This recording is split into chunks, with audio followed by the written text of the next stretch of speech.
right, Biz Blitz, buy them when you can because the available pool of airline stocks is shrinking. Of course, you've no doubt heard about American and U.S. Air, their merger ultimately approved by the Justice Department. Larry Levin joins us, Dominic Cavello. Dom, begin with you on airlines in general. It's a tough business, but they've been making money hand over fist with fees. Yeah, for the first time in a really long time. Profit margins are a whopping 2%. So they've really run smarter businesses. Their capacity is at all-time high. Baggage fees, they're really nickel and diamond, but they're actually making money. Good for the airlines, bad for the consumers. Larry, that being said, maybe the consumers don't flip over, but if they're making money in a tough environment like this, good investment? I think it is a good investment. I think they're going to keep figuring out ways to nickel and dime us to death. I don't think that's going away. And as long as we want to continue to fly and we can't necessarily afford private jets, we're really going to have no choice. Wait, Larry, this is a Fox alert to me. You're not taking private jets? I mean, well, you are a man of the people, young man. You're a man of the people. So do any of the carriers have a better sort of a story to tell and a better stock to buy for you than Larry? What do you like? Well, I like the American Airlines situation. I think that's a good one. I think the one issue that you're going to have to watch out for is how kind of stringent the government is over taking away the gates and things like that. Certainly American Airlines and the U.S. Air, them together, don't want that to happen. They want to have a complete monopoly. The government's not going to let that happen. So I would keep a close eye on that. If they're able to keep a good kind of stronghold on a lot of those gates, I think they've got a real good business in front of them. You know, just as an after note, I think flying commercial from here on is just going to be horrific. I do it all the time, so it's a cattle car. But this one, they're giving up a lot in order to get past what they were sued about. They're giving up a lot of gates, a lot of routes, a lot of key cities: New York, Boston, Washington. We're going to see how it plays out. The JetBlues, the Southwest might be a better play. Oh, that's interesting. So they can capitalize on what these guys have to concede to get their deal. Let's switch gears a little, guys, if you don't mind. Unbeknownst to a lot of people, there was a big Apple iPad today. The iPad Mini debuting today. It has that Retina display, which apparently doesn't mean it comes with a Retina. It means that you could see it better, right? Is that the deal, that you could see it sharper? Is that it? Anyway, younger people here are very up on this technology. I just heard that if it doesn't involve chalk, it kind of left me in the loop there. But why the secret? I know this was planned. And the orders were big, and people were standing online, but it almost like was stealth. Well, they are selling plenty of product, right? But when did we have one of these big announcements that, wow, gee, what excitement, you know? The last time the stock was at $700 a share, that's when we had a big announcement. Do you think we'll ever get back there? It's about product development, innovation, and is this it? Is really this the cutting-edge innovation that's going to make the stock double? No. Yeah. No, we need new product. We need something cutting-edge to come out. Great company, great products, but...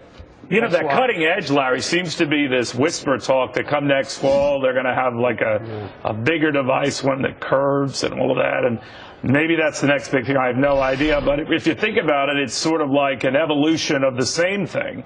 But what do you make of that? Do you like Apple? Where do you see it in its market?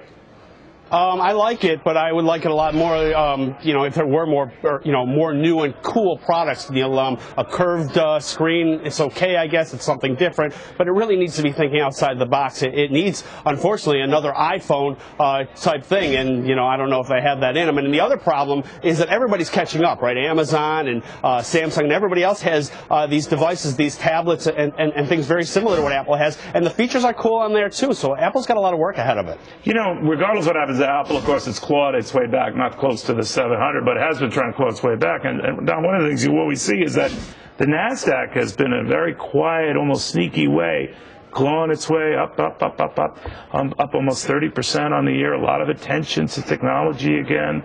You ever think we get back to those old highs? Well, I'm actually old enough to remember NASDAQ at 5,000. Remember that? So, yeah, garbage.com era. But these are real companies, right? What was that? That was 2000, right? Yeah, I don't know if I can remember that far back. 5,000 number, right? But back in those, it was garbage.com era. Companies weren't really obviously making money, didn't have real profits. These companies are for real. Whether you like a Facebook, whether you like a Twitter, whether you like an Apple, they are real companies. They are generating real revenue and real profit. So it's no, they're not generating generating a lot of profit. Well, they are generating revenue. In the case of Apple, absolutely. Right. Facebook, even pretty good profits. Twitter is still on the borderline. We'll see what happens.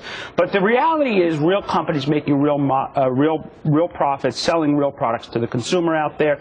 Very healthy sign for the Nasdaq.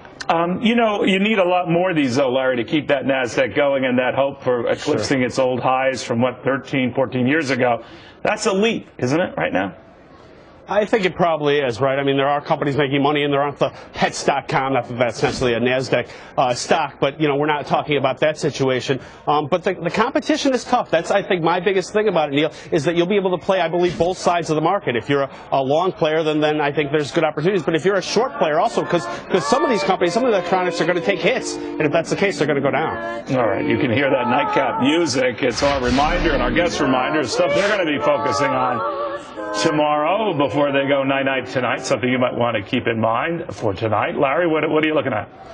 Well, not a lot of economic data. You get import-export prices tomorrow, Neil. With that being said, it's not really the data this market's looking for. And if that's the case, I think more of a kind of slow move up. Until we get real data, you're not going to see a good move in this market. What do you think, Don? Well, we got an auction tomorrow for bills and notes, Treasury bills, Treasury notes. And, you know, just with the economic data that we just got recently, we watched the 10-year go from 2.5% to today 2.78, 2.9. That's a big jump in a very short period of time. A bad auction tomorrow could really spike that rate. That could be bad news for the market in the short run. Everyone says the Federal Reserve has to keep propping this thing up. The $85 billion it's throwing in notes and securities buying every month. Do you see that slowing down anytime soon? It has to. By just definition, at some point, they have to just start taking their foot off the gas pedal. Yeah. But the market is trying to anticipate this, and we've already seen 100 basis points increase in the 10-year Treasury, not even in the last 12 months, right? That's pretty ugly interest rate rise in a very short period of time. Larry, what is going to happen when that happens? I think it's like waiting for Godot, but it's going to happen. The Fed's going to start taking its foot off the gas pedal even a little bit. What happened? Yeah, I mean, last week we saw a good jobs number, and everybody was worried that the Fed's going to step in there and doing it today or tomorrow. But when they are ready to do it, I do think this market goes down. Maybe it's 5%, maybe it's 10%. Everybody's ready for it, but it hasn't happened yet. So everybody's got their finger right now on the sell button. That's for sure. All right. So even if would they be so clear to say, all right, it's $65 billion a month, not $85 billion a month? What do you think, Larry?